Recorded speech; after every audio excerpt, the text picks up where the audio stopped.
সেদিন ওই স্কুলের পাশে দিয়ে যাইতেছিলাম, হঠাৎ করে সেই মাস্টার আমারে কয়, এই যে শোনেন, আপনার গরু আমার স্কুলের মধ্যে ঢুকছে। আমি বললাম, ওই তো গরুর তো মাথায় বুদ্ধি নেই, এই জন্য স্কুলে ঢুকছে। এই দেখেন আমার মাথায় বুদ্ধি, জীবনে স্কুলে ঢুকি নাই।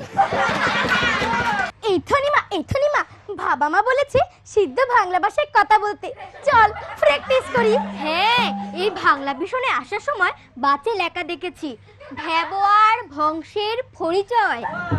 এই আমরা তো অনেক সিদ্ধ বাংলা ভাষা বলতে পারি। হ্যাঁ, তাইলে চল আমরা দুইজনে একটা বাংলা ভাষা শেখানোর কোচিং খুলি। আমার পরীক্ষায় প্রশ্ন আসছে, চ্যালেঞ্জ কাকে বলে?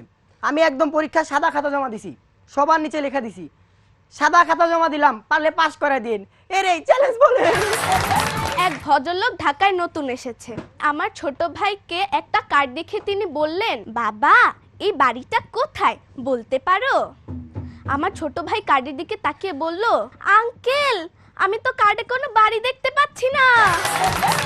হতচ্ছাড়া পাহাড় যাতে যে কোথায় মরতে গেছে কে জানে। আজ ও থাকলে কিন্তু আমরা পালিয়ে যেতে পারতাম। ঠিকই বলেছিস। আর মেন গেটটাও বন্ধ নেই যে আমরা খুলে পালিয়ে যাব। চল আজকে ফিরে যাই, আবার অন্যদিন ট্রাই করব। সারাদিন ঘরে বসে গিটার নিয়ে গান গাইতো, ওর সেই গান শুনে পাড়া প্রতিবেশীরা সবাই চাঁদা তুলে বিদেশ পাঠিয়ে দিত। এই এই কিডারে? হ্যাঁ, কি ব্যাপার? টাকাটা দিয়ে যা বাপ। আচ্ছা, আপনি তো অন্ধ, এই আমি টাকা নিলাম, আপনি বুঝলেন কি করে? অন্ধ হইছি তাতে কি হইছে? অন্তরের তো চোখ আছে নাকি? শিশুরা বেড়ে উঠুক নিরাপদ বলয়ে, জীবনটা ঘিরে থাক জ্ঞানের আলোয়।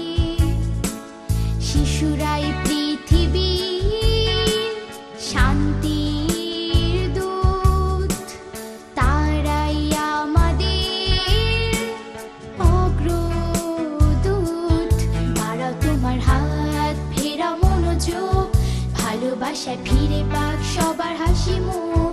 দাঁড়াও একটি বার, ভাবো কিছুক্ষণ, শিশুদের পাশে থাকা ভীষণ প্রয়োজন।